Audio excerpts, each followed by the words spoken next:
Salut à toutes, salut à tous, c'est Bruno Solo.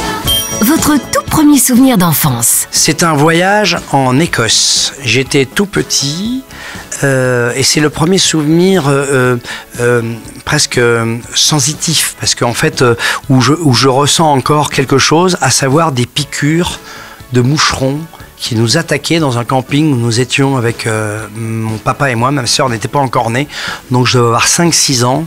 Votre premier job d'étudiant? Dans une librairie. Je n'ai jamais fait d'autre métier que celui que je fais actuellement depuis plus d'une trentaine d'années.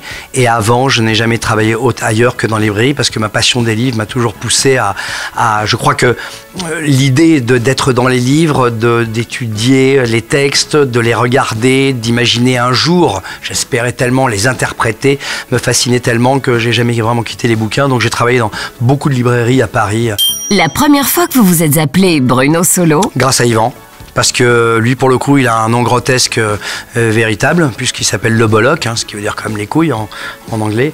Et il s'appelle Bollock et il m'a dit, écoute, on va faire de la télé à deux.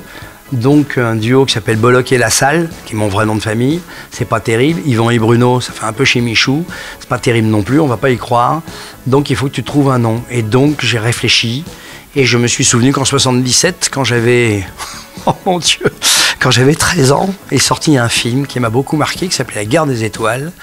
Et j'étais ce qu'on appelle aujourd'hui le cœur de cible de ce genre de film. Et quand j'ai vu le film, j'ai évidemment, comme tous mes camarades, rêvé d'être Han Solo. Et ça m'est revenu, effectivement, ce nom. Et je trouvais que Bruno Solo, ça sonnait bien. Votre première rencontre avec Yvan le Bollock? Sur un plateau de télé, d'une émission qui s'appelait Télézèbre, produite par Ardisson. Et le principe, c'est qu'il devait prendre quelqu'un dans le public pour faire l'arbitre de son petit jeu. J'étais élève comédien, je ramais pour faire un peu de blé, je faisais de la figuration dans des émissions.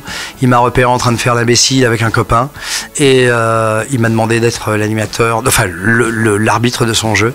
Ardisson a trouvé que ça correspondait bien, nous deux, parce qu'effectivement on se connaissait pas avec Yvan, mais ça a tout de suite matché. La première fois que vous avez écrit pour un magazine? Je sens que vous avez fouillé des archives. Je sais pas pourquoi, mais là, je sens que vous avez été...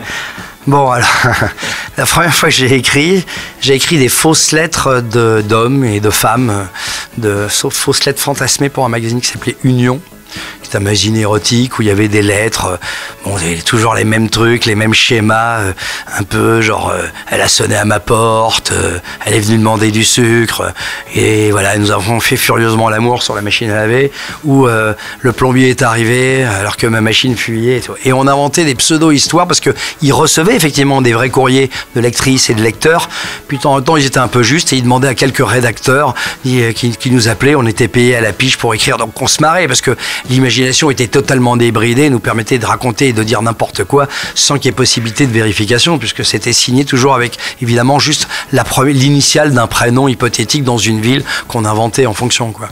Votre première petite amie? Ça a été un drame parce que c'était un amour unilatéral. Je l'aimais, mais elle n'avait aucune espèce d'intérêt pour moi. Elle s'appelait Valérie. Et le jour où je sentais qu'elle était susceptible enfin de répondre, j'avais 10 ans, à répondre à mes œillades enflammées dans la cour d'école, il y a un copain à qui j'en avais fait la confidence et qui l'a dit à tout le monde, donc elle s'est sentie humiliée. Ah, vas-y, d'où je suis amoureuse de toi. Et donc ouais, voilà, mon premier amour était un échec.